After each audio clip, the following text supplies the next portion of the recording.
right, guys, here we are. It is Fight Club, and on the left side of the map, we have our purple Zerg player from Koronta Esports Club. Down 2 games. Can he bring it back? It is VortiX. And on the right side of the map, we have our red Protoss player looking pretty dominant in this series, defending against that very aggressive all-in last game. It is StarCraft. All right, so Squirtle not even really showing anything insane. Like, staying alive is really what happened for 2 of his wins, and the other one was basically steamrolling with 7 gates and immortals and a warp prism. So there's unit/name/Ursa female 2, as we all know and love. It is a biological unit. Yep. If you didn't know. Space Shark obviously is, you know, taking his taking a nap right now. Oh yeah, he fell asleep there. Oh, he's awake. Huh? Hey, don't talk about him. He knows. Somebody there. All right. He knows what he's supposed to be doing. But basically, Squirtle just stayed alive, and then came and swung the hammer, and then won the game. Yeah. in the 3 wins that he's got. So VortiX actually had his hand forced in the win that he did actually manage to get, and it worked out. So we'll see if VortiX tries something different this time, going pool first again, obviously, fearing that pylon block, or not even fearing it, just expecting it and knowing that it's coming. So not even going to try to go hatch first or anything like that, and that's fine. Well, it's still pretty risky to go for hatchery first in ZVP anyway. I mean, even though lots of Protoss players will just kind of let you get away with it at this point, there is always the outside chance that they will try to cannon rush you. So better safe than sorry in that case. And yeah, look at this, harassing with this one drone while he sends the other one immediately to that 3rd base location where he will take his first hatchery. And there it is. All right, so this has happened, number 1 down. What, 3 of our 5 games, I think, so far, where he's just moved on over to that 3rd position? And nearly everybody does it now. I mean, you kind of have to. It's if you want to get that hatchery down on like a normal supply, like 15 supply, you need to take it at the 3rd in most cases. Yeah. I mean, the alternative is you make more than enough lings to kill the pylon, but just don't show them, and then go attack. Well, you can go up until about 20 supply or so, and that's what a lot of players like Zenex Life likes to do. A lot of the it seems like the more aggressive Zerg players are fine with waiting until about 20 supply and then taking it at your natural. I do feel like this is a little bit safer to take it at your natural first, but Zerg players have shown us that you can easily win ZVP by taking this base first, too. It's not a life and death kind of decision or anything like that. And Queen range totally broke the game, so you can just make a Queen and live forever. That's right, 1 Queen. Any number of bases. 1 Queen. 8 bases, no problem. She can inject them all, tossing those larvae all over the place. Yeah, man. That's all you need to fight. Oh, look at this, though. Yeah, got a bit of a fake here. No expansion going down for VortiX, so he is going to actually try to kill his opponent very, very early, it looks like. Interesting. Yeah, he's definitely not going to be making that. If he does, it's going to be a fake just to kind of fake out his opponent. Because there's going to be this probe that's going to come across the screen to scout. Squirtle, of course, will want to just double-check. So I think what we're going to see is he may start it again, because he knows that probe is coming in and then cancel it. But he's already started his roaches. Yeah, he doesn't have the minerals to do that anymore. Yeah, so I think the bluff is complete, whether he bluffed him or not. That's the thing. It's like will this I've Queen seen kill it in this the past. She could. There's 2 lings there as well. She could potentially. Oh, that probe. No, you're too slow. Oh, he does see it. He sees that there is no hatchery, and what will the response from Squirtle be? It's got to be another couple cannons. Yeah, he's going to make 2 of them immediately. Interesting. And that's bad news for VortiX, man. That is rough, because he has only got 4 roaches moving across the screen right now and a couple slow Zerglings. He's got 6 in total on the map, with a couple more making, but he's 3 cannons. He stopped droning at 17. Like, this is going to be something. There's a sentry already out. There's another sentry on the way. This could be brutal. Yes, I think it definitely will be. VortiX does have a chance to break through, but it's very, very remote. With 3 cannons there, I would be absolutely shocked, actually, if VortiX was able to break in here and win this game. And I wouldn't be surprised to see Squirtle go ahead and just wall this off completely, too. We'll see. Here he comes. Roach is coming up the ramp, immediately focusing down the probe. That's what you want to do. Whoa. Getting that. Oh, getting the pylon as well. Yeah, Squirtle messed that up a little bit. He's messed it up a lot of it. So now the roaches are just past the cannons entirely. Squirtle actually made a huge mistake there. I don't know why you leave your block open in that. A lot of Protoss players will just throw down a pylon preventatively and let that finish a little bit before, or get a little bit more done with it. But yeah, that's true. as it is, he is going to lose a lot of workers here. Look at that, 10 probes already going down. Oh my goodness, 11, 12. That number's going to keep going up until these last 2 roaches get No dealt with. kidding. And VortiX is coming with another wave already. If he can finish off this sentry, that's going to be huge. Yeah, he can't because he doesn't have cannon's enough energy there. anyway. Yeah, he doesn't have enough energy for, well, yeah, he doesn't have enough. And here come the Zerglings. Whoa. Stalker not getting in position either, and these Zerglings are going to run right into the main. Wow, I can't believe it. I am actually just blown away here. Squirtle really making a big mistake in defending this. This should be something that you just like never die to. Speed is finished now, and you know what? We may even see a GG here pretty soon. This is tough to come back from. Bad. Especially when VortiX is uninterrupted mining. He wasn't droning at all until he saw how successful it was, and now he's droning like crazy, and he has this advantage. This is going to be actually really good for him. He can just actually drop a, he doesn't have to kill him right now. He's done a lot of damage. He can make that, there's that 3rd hatch, and he's just going to go probably a sea of roaches and try to smash the door down in a few minutes. Yeah, I think literally he was maybe like 5 probes away, 5 probe kills away from winning the game right there. That was really, really close to being just completely lethal situation for StarCraft. And I mean, I'm really surprised that he actually messed that up. That's very uncharacteristic of him, but we do see it, every once in a while from even the best. He's going to go for Stargate now as well, it looks like. Yep, so Stargate play, this is kind of a comeback. He's looking for a comeback mechanic, I think. Phoenixes could help. Certainly could. They are cheap, they are quick. Oh, so in fact. It's not a terrible comeback mechanic. 2 Stargates. Double Stargate, That's fun. I like very that. heavy Queen Void Ray. And this is a good decision, too, because he knows VortiX is going to be spending a ton of minerals on things like drones at this point, on another hatchery, on things like a lair, apparently, too. VortiX going for a relatively quick lair. And all this adds up to not very much anti-air. So Squirtle does have kind of a window where he could come in and do damage, but first he needs to make absolutely sure that this Overlord doesn't get all the way across the base and see these. Oh, man, if this Overlord spots this will be just like another huge mistake. Yeah, he's not going to see it. Okay. He force fields under it. He's like, stop, Overlord. Yeah. He starts stacking force fields on top of each other. He's like, gotta get high enough. Yeah, will the Guardian Shield electrify the Overlord? Probably not. I'm curious how that works. I need to slow them down even more. I need to ask some Protoss about their Guardian Shields. And look at this. Yeah, he's just going to hide like 3 or 4 Void Rays. He's got them rallied right now, but it might be a better idea to hide them in this case. We'll have to see, because we have got, the lair finishing at the 3rd. It's going to be a little bit more vulnerable, and only, I believe, 3 queens out so far on the map.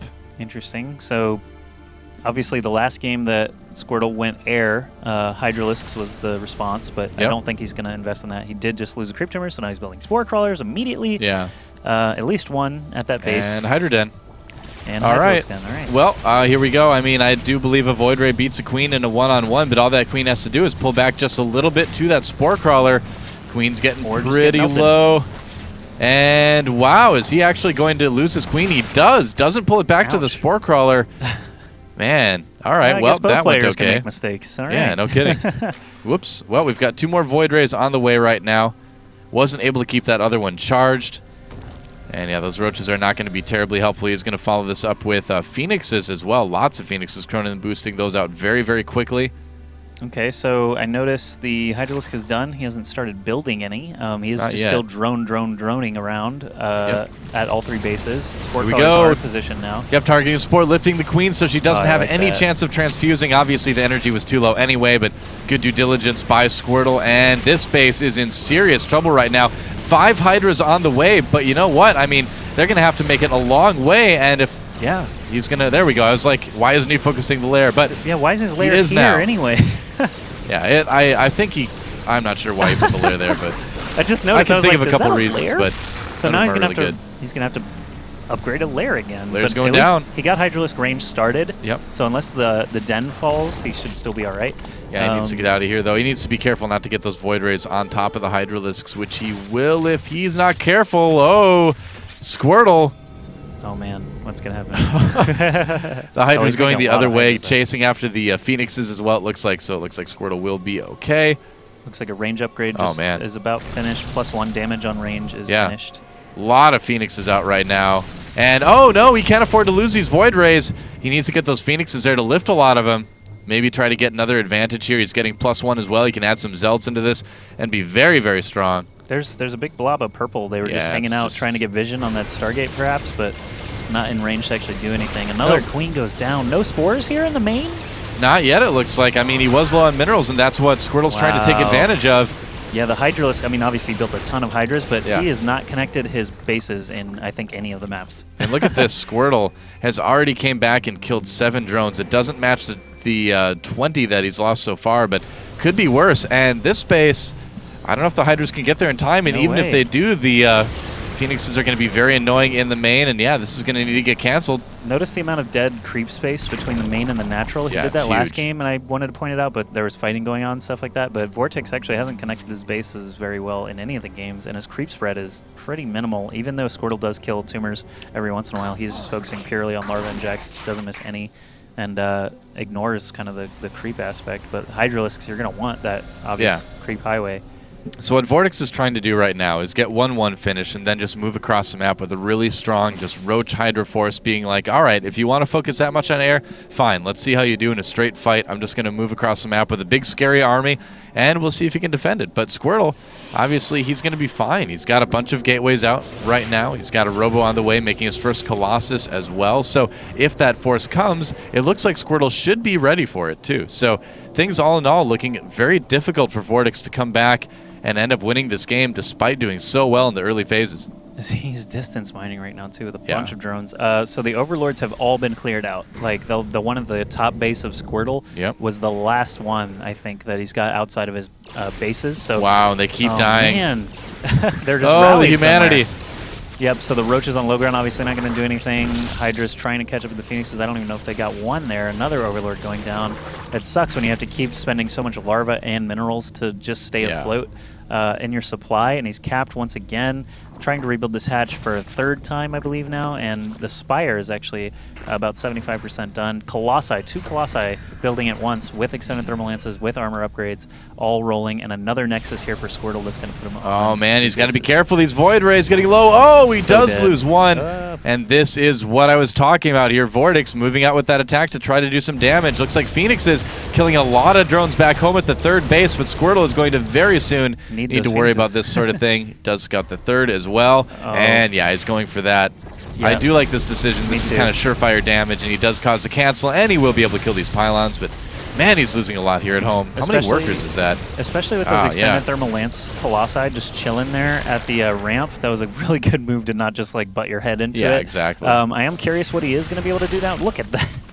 Yeah, it didn't go too well. 3 Colossi with extended thermal lances, ladies and gentlemen. 2 more in production. 1 just finished. That sets his count up to 4. He's got a flock of Phoenixes in the air. This is looking rough, man. Yeah, look at this. All these Hydras, though. 21 Hydralisks out on the map right now. So these Phoenixes, if they're around, are pretty much nullified. And yeah, those Corruptors will be good defense and also good against the Colossi. And he's going for drops again. You know, I like drops. I feel like Overlord drops are, or I should say, Ventral Sacks are one of the most underused things in StarCraft 2. We do see them from time to time, but it's kind of a novelty when Zerg decides to go for Overlord drops. I feel like they've got a lot of utility in them, you know? I feel like Overlord drops and Nidus are very similar in Nidus that is very underused as well. They can both get shut down easily, so that is why it's rare, I think. There's just less scenarios where it's going to 100% work compared to other tactics. Well, I mean, you just give you more of a chance. You kind of think about the risk reward for that compared to, say, a Warp Prism. I mean, a Warp Prism is just a Warp Prism. You go in, you don't usually have anything inside of it for harassing. All you do is just try to warp in units, and if your Warp Prism dies, well, big deal. That's all you lost is your Warp Prism. Whereas an Overlord drop, pretty high. If he can stay behind he might even just want to back off, stay behind the force fields, let those Corruptors do their damage, because that is a lot of them, and they're going to do extra damage. They will do a lot of damage to these Colossi. Obviously, if he can get that Colossi count down to 0, he can actually engage this. I like that the Hydras are keeping their distance, and the Corruptors are actually going to mostly live through here. They get, down by only 2 Colossi. He killed 3 of them already before engaging. So VortiX's armies are surging. Just so strong. Yeah, I mean, that one Colossi not getting the memo. He gets to the fight at the exact wrong time. The Scouting Colossus. Only 1 Colossi left over out of like the 4 or 5 that were in that fight, and it looks like despite the damage these Phoenixes are doing, Corruptors take forever to kill with Phoenixes. Yeah, no kidding. Oh, this Colossus is going to go down to that remaining Corruptor count. It should. Yeah, I like this too. Again, going for that 3rd. Go for the guaranteed damage. This is what you need to do if you're in a low base situation. The Phoenix is still at the 3rd base, killing off drones. So many workers have died this game. But VortiX's decision-making, I think, so far has just been really, really good. VortiX is not replacing workers anymore. He realizes he's got a great composition. He's just going to supplement it now and try to stop Squirtle. If he can do enough damage at this natural and keep him from expanding to that third base, it doesn't matter how many drones. Look at this 50 supply ahead right now. And here's where the drops come in handy. Yeah, he's like, all right, so you don't have a lot of anti-air anymore. Great. That's the time to put all my units into your main. Now, the danger, of course, with this is that it's not like a warp prism. You don't just lose your warp prism and then you can't drop anymore. If a Zerg's drop goes bad, they lose all the overlords, all the units. They lose a ton more in a bad drop than a Protoss does. But this one is not going to be a bad drop. I would argue that he was ahead anyway. Obviously, the mobility helps. But man, yeah, these Colossus are going to eat the dust so fast to these Corruptors. Yep. He was double producing. That is a lot of Colossi, but the Corruptor's doing such a good job, anyway, of just zoning purely as well. I like the lifts, actually. That helps a lot. Yeah. But